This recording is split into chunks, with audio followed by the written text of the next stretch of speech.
Dans le nord de l'Inde, la ville d'Ayodhya vit au rythme de la construction d'un nouveau temple. Un édifice hors norme, bâti en l'honneur du dieu Ram, la divinité la plus sacrée de l'hindouisme.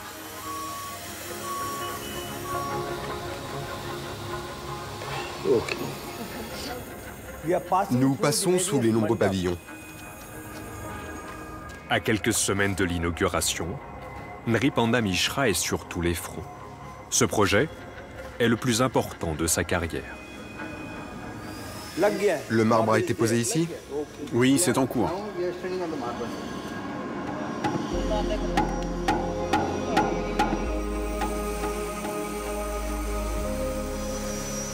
Ce complexe religieux doit devenir le plus important lieu de pèlerinage pour les hindous, l'équivalent de la Mecque ou du Vatican. Jour et nuit, 7 jours sur 7, 4000 ouvriers se relaient pour achever cet ouvrage doté d'un dôme de 50 mètres de haut et décoré par plus de 3400 sculptures. Ces piliers sont extrêmement importants pour la stabilité du temple.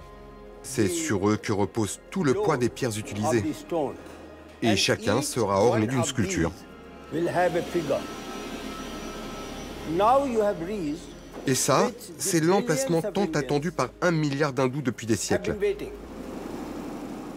C'est le Sanctum Sanctorum, le Saint des Saints, la partie la plus sacrée du temple. Vous voyez le drapeau? C'est là que reposera la statue représentant le dieu Ram enfant.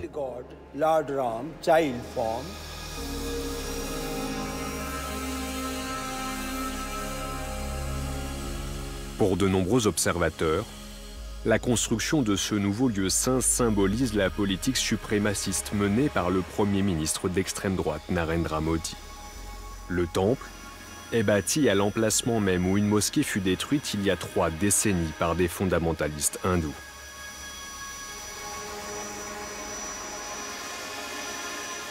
Mais Nripanda Mishra en est convaincu. Ce temple apaisera les tensions religieuses dans le pays. C'est le souhait du Premier ministre. Et je vous convie ici ce message très important qui vient directement de lui. Il veut que ce temple soit celui de tous, quelle que soit votre foi. Il veut que ce temple représente l'harmonie sociale. Il ne doit pas être limité aux hindous.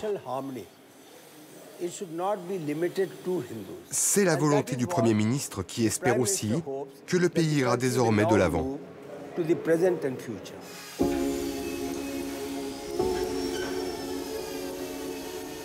Un discours officiel qui se veut rassurant, tant l'histoire d'Ayodhya et du temple de Ram est écrite en lettres de sang. Une histoire qui débute le 6 décembre 1992. Ce jour-là, 150 000 extrémistes hindous envahissent la ville d'Ayodhya et détruisent la mosquée Babri datant du XVIe siècle. Ils prétendent qu'elle a été construite par un empereur musulman sur les ruines d'un ancien temple où serait né le dieu Ram il y a 7000 ans. Encouragé à l'époque par le BJP, le parti nationaliste hindou désormais au pouvoir, ces fanatiques déclenchent l'une des pires émeutes de l'Inde contemporaine. Bilan, 6 mois d'embrasement et plus de 2000 morts à travers le pays.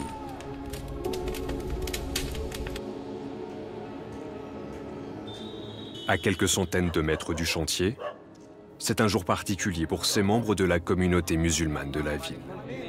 Comme tous les 6 décembre, une prière est organisée, en hommage aux habitants tués lors de la destruction de la mosquée. Babri मस्जिद की शहादत के मौके पे अपनी जानों के नजराने पेश किए। पूरे हिंदुस्तान में जहाँ कहीं भी उस मौके पे मुसलमानों की जान गई, या अल्लाह सबकी रूहों को इसका सवाब मरहमत फरमा। बिलखुसूस मुसलमानों Des pères, des frères, des oncles et des sœurs, assassinés parce que musulmans. जहाँ मुसलमानों पे Certains avaient 16, 19, 70 ans. La victime la plus jeune avait 12 ans. Azam Kadri est à la tête de la principale organisation musulmane d'Ayodhya.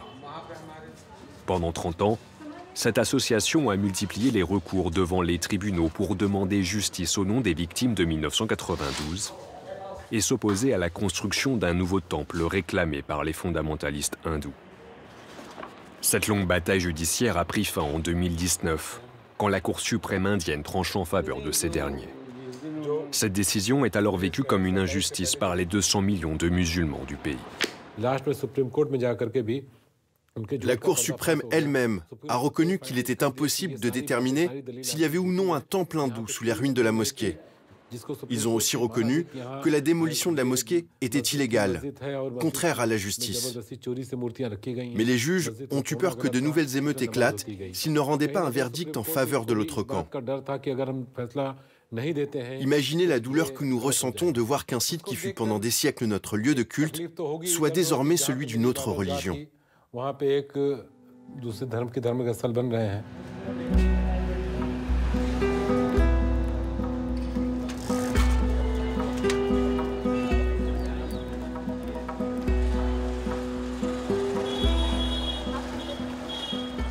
J'avais 10 ans à l'époque, mais je m'en souviens comme si c'était hier. Impossible d'oublier cette horde de gens prêts à tuer et ces scènes barbares. Cette maison a été entièrement incendiée et plus de 100 musulmans y avaient trouvé refuge. Malgré les flammes et la foule qui leur jetait des pierres pour les empêcher de sortir, ils sont parvenus à trouver refuge dans la station de police située à quelques mètres de là.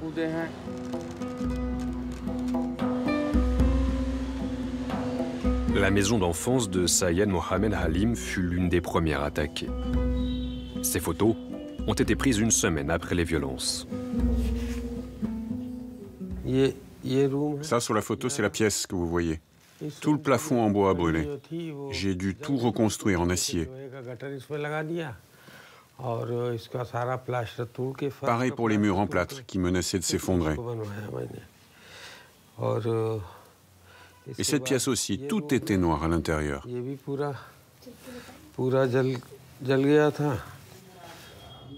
Le matin du 6 décembre, Sayed parvient à quitter la ville avec son père.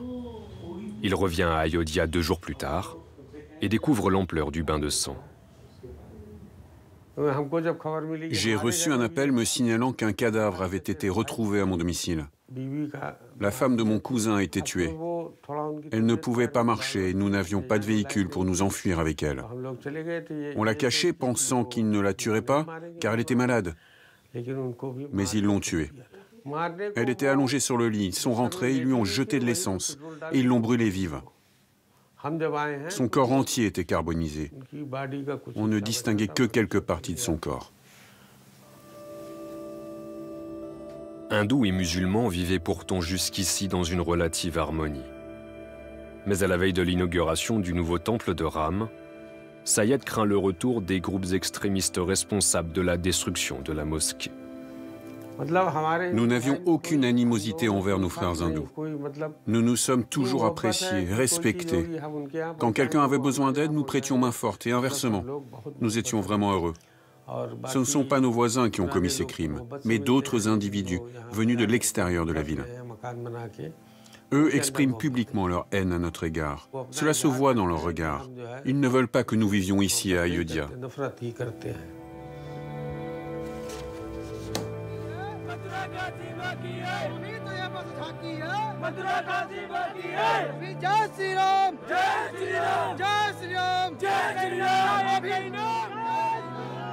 Ces derniers mois, la ville d'Ayodhya s'est mise en ordre de marche. Les bâtiments sont rénovés, les rues parées de drapeaux couleur safran représentant le dieu Ram. La reconstruction du temple était une promesse de campagne du Premier ministre Narendra Modi. C'est la meilleure arme du dirigeant nationaliste hindou pour mobiliser son électorat et assurer sa réélection. Pour des millions de fondamentalistes, c'est un rêve qui se réalise.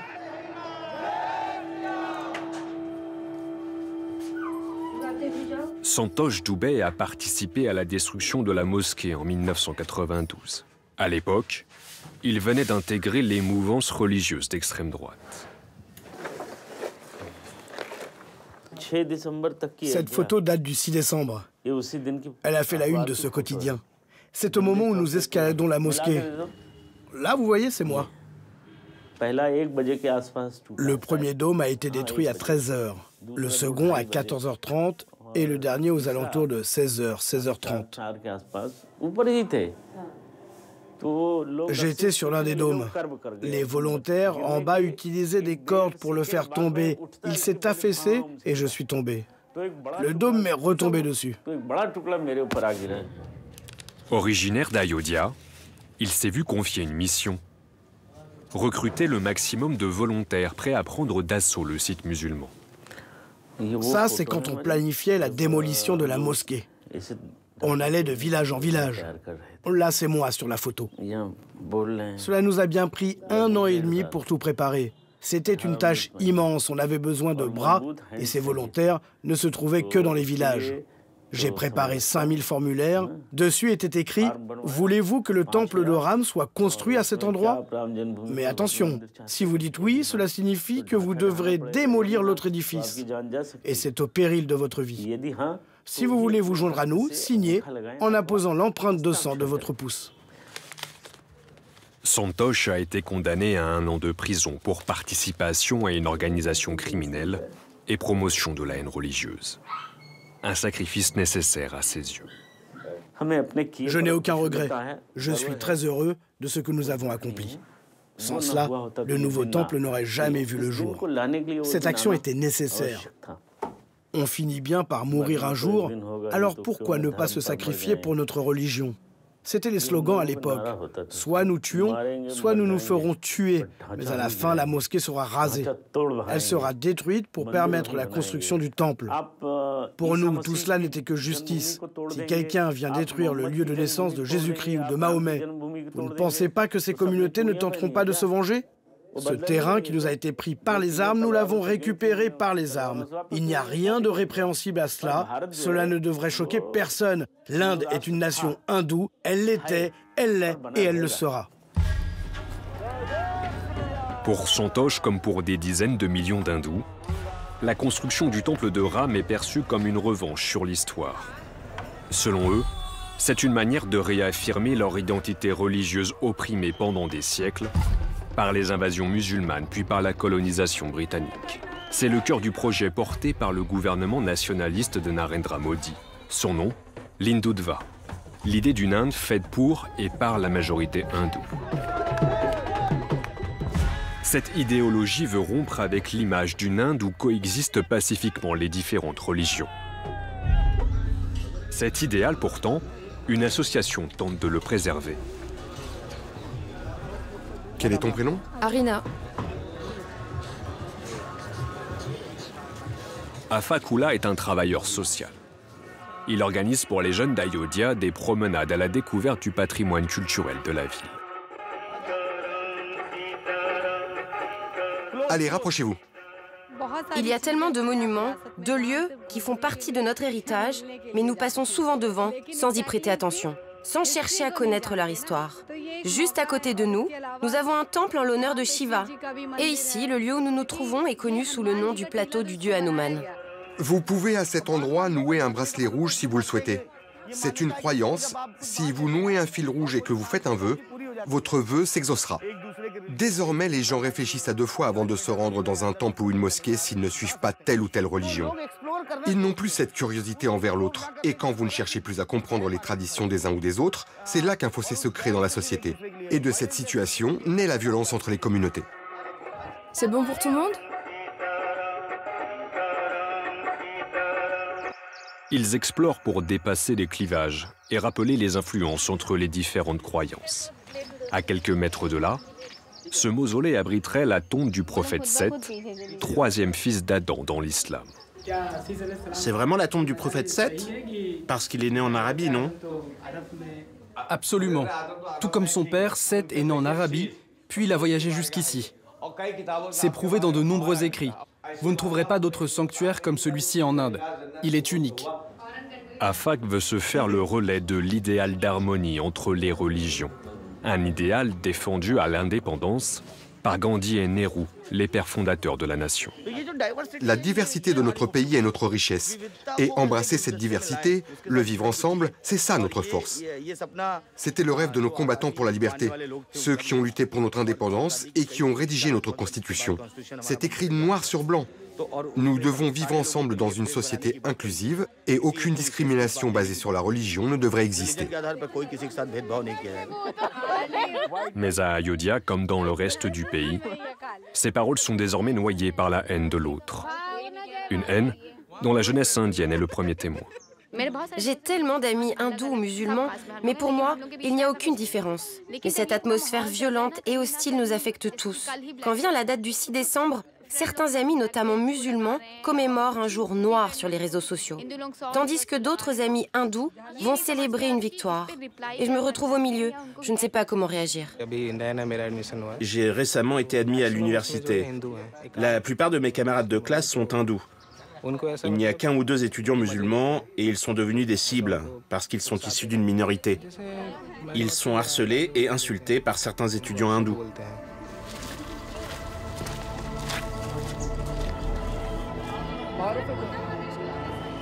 « 22 जनवरी 2024 ये कैलेंडर पर लिखी तारीख नहीं, ये एक नए काल चक्र का उद्गम है। आज हमें श्री राम का मंदिर मिला है। गुलामी की मानसिकता को तोड़कर उठ खड़ा हो राष्ट्र, अतीत के हर दंश से हौसला लेता हुआ राष्ट्र। राम के इस काम में कितने ही लोगों ने त्याग और तपस्या की पराकाष्ठा करके दिखाई। राम भारत की आस्था है, राम भारत का आधार है, राम भारत का विचार है, राम भारत का विधान है।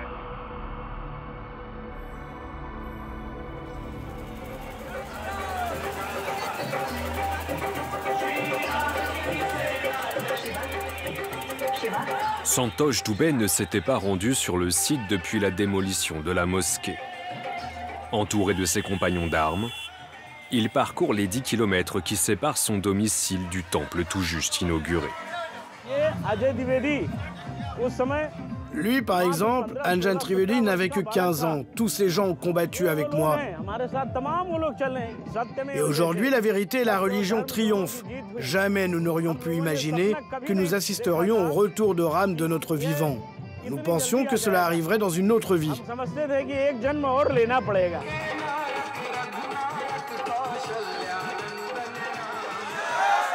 Santosh Dubey l'assure, Ayodhya n'est que le début d'une longue série. Selon lui, d'autres sanctuaires musulmans à travers le pays seraient construits sur les ruines de temples hindous et doivent désormais être démolis.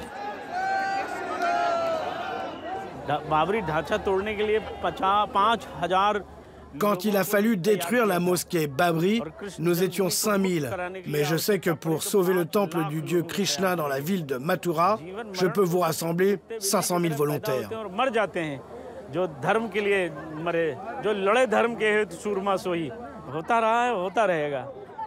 J'ai l'impression de renaître, d'avoir 18 ans à nouveau. Je suis prêt à démolir à nouveau. Armés d'un pied de biche, d'un marteau et d'une pelle, nous accomplirons cette nouvelle mission.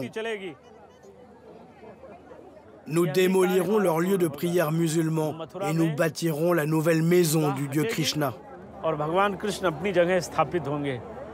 Saluons la terre sainte de notre Dieu et préparons-nous à la prochaine guerre.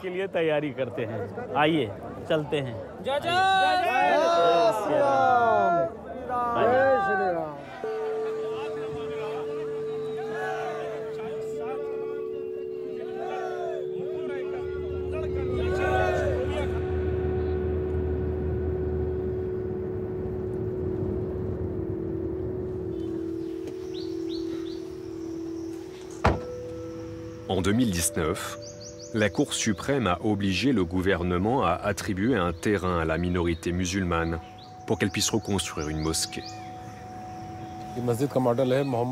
C'est le plan de la future mosquée.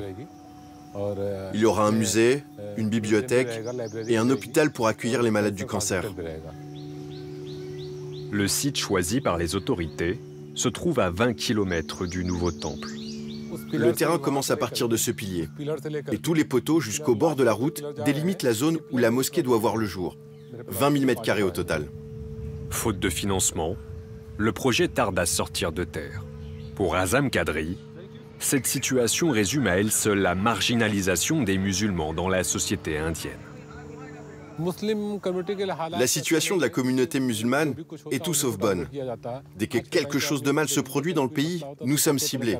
Regardez la télévision. Le moindre crime rapporté, les musulmans sont pointés du doigt. Tellement de musulmans sont persécutés à travers ce pays. Combien sont lynchés par des fanatiques hindous? Et ces crimes restent impunis. Si ça n'est pas une manière de nous intimider, de nous faire taire. Avant, je pensais que nous étions libres dans ce pays. Mais ce n'est plus le cas. J'exprime rarement mes opinions et quand quelque chose me déplaît, je préfère me taire.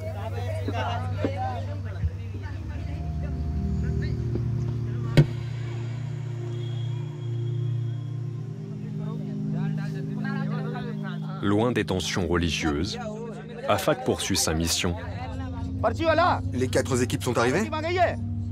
Célébrer l'harmonie entre les différentes communautés. All the best. All the best. Chaque année, avec son association, il organise un tournoi de football. 4 équipes locales face à face, toutes composées de joueurs hindous et musulmans. Il n'y a pas de place pour la religion dans le football. Nous sommes tous amis et je crois que les joueurs ici ne sont pas particulièrement religieux. En tout cas, ils n'en font pas état. Ici, la seule religion, c'est le sport.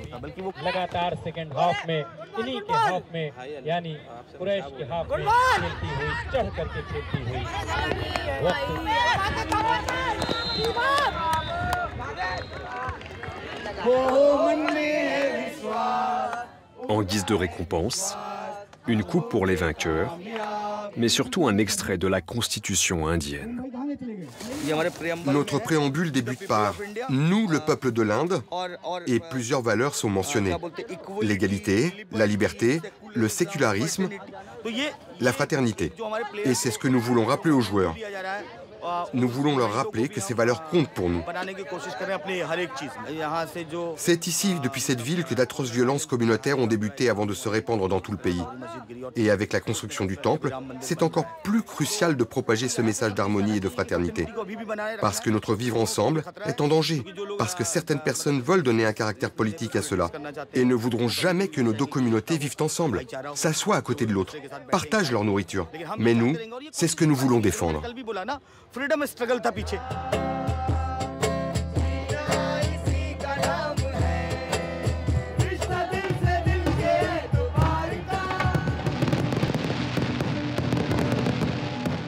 Avec l'ouverture du temple de Ram, une certaine idée de l'Inde s'en est allée. La démocratie séculaire où toutes les religions cohabitent bascule chaque jour un peu plus dans une théocratie.